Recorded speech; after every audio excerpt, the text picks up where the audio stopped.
Welcome back to another episode of Warren Cali. In this episode, I'm going to detail how the Towers and Sunnydale's beef led to the death of a woman. Now, Sunnydale and the Towers are two notorious sections in San Francisco, and have been for a while. The trenches and gang activity in San Francisco doesn't get mentioned much. When people think of the most dangerous places, most think of San Francisco as a vacation destination for views, scenery, and food. But San Francisco has an underworld full of gangs and several housing projects and complexes who make up crime in the city. Now, I covered Sunnydale and the Towers beef in the past in a previous episode. If you haven't seen that already, check that out. I covered the gang's origins and how some deaths led to this deadly war. Several men, teenagers, and even kids and women even lost their lives due to this war. And a woman and an unborn child's death is what I will cover in this video. Shaniqua was a 25-year-old pregnant mother of 4 from San Francisco. She would be driving with an unidentified man on May 11, 2016, and he was affiliated with Sunnydale. Marcus from the Towerside was well known. He had his name ringing in the police department as far as 2009, when he was a juvenile, and had his name brought up in an attempted homicide. Marcus allegedly called fellow Tower gang members to back him up after he bumped into the Sunnydale man that Shanique was with at a gas station. DeMario, aka Nasty O, was alleged to have driven the car as it pulled alongside Shanique's car on Highway 4. An unknown shooter fired several shots, fatally striking Shanique and wounding the Sunnydale man. Nasty O and Marcus were later accused of playing different roles in the death of Shanique, who was gunned down in a moving car as she drove on Highway 4 in Pittsburgh. Prosecutors later said that Marcus and Nasty O plotted to kill Shanique's passenger from Sunnydale. On May 11, police officers were called to a rollover crash on Highway 4 just before 11 a.m. and didn't realize it was a shooting until they arrived at the scene. Police found a destroyed car with a woman who was partially ejected from the driver's seat. She was suffering from gunshot wounds to her rear torso, and a man was standing outside the car with a gunshot wound to his left hand.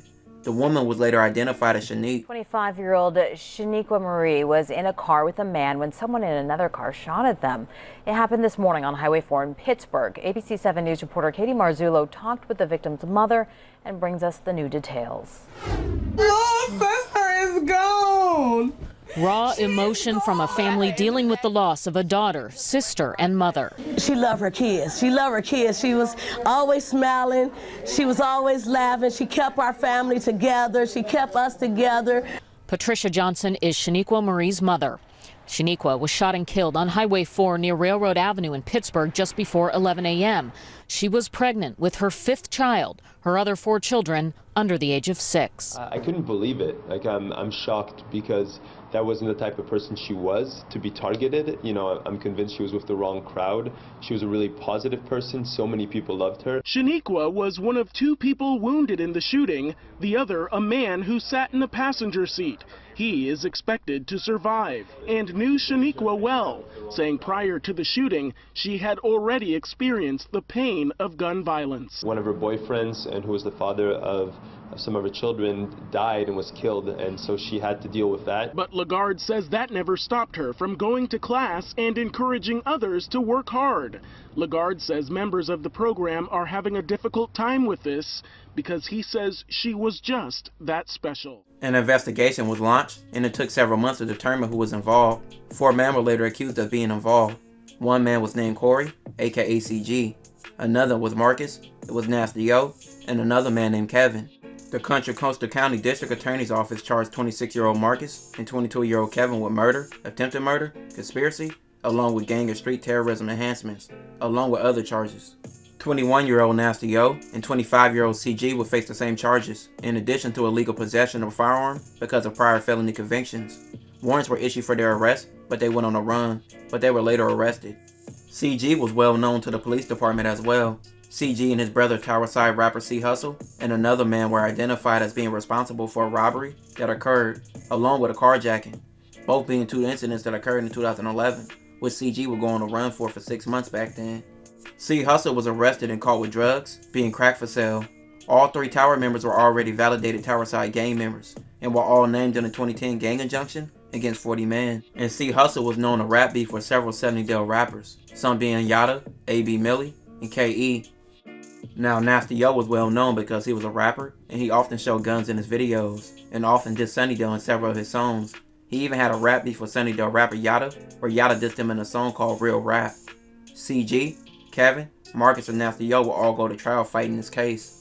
The case against Marcus and Nasty O was based on numerous pieces of evidence, but also by inconsistent witness statements. The Sunnydale man, who was the intended target, initially told police it was a group of Mexicans who shot at him and Shanique. Then he changed his story multiple times, and he told investigators just to check the surveillance footage from the gas station in Pittsburgh. When detectives reviewed the footage at the gas station, they saw a brief altercation between the Sunnydale man and Marcus, who would get on his phone and make a phone call. Minutes later, a car would come to pick up Marcus, and then follow the other car that Shanique and the Sunnydale man was in. Witnesses said they seen the car speed up and fire multiple shots. In the immediate aftermath of the shooting, the Sunnydale victim was overheard on the phone asking someone to pick him up, and repeating the phrase, "It was a hit." The car that the Tower members used in the shooting later turned up in Sacramento, less than a half a mile away from Nasty O's mom's home.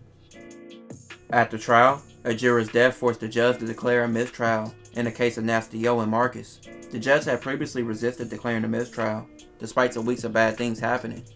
There were several issues that came up during deliberations of this trial.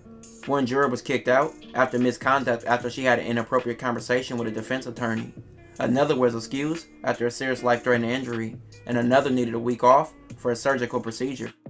Every time a juror was replaced, the jury was required to restart deliberations from scratch. When juror number 1 died, there were no alternatives left to replace him.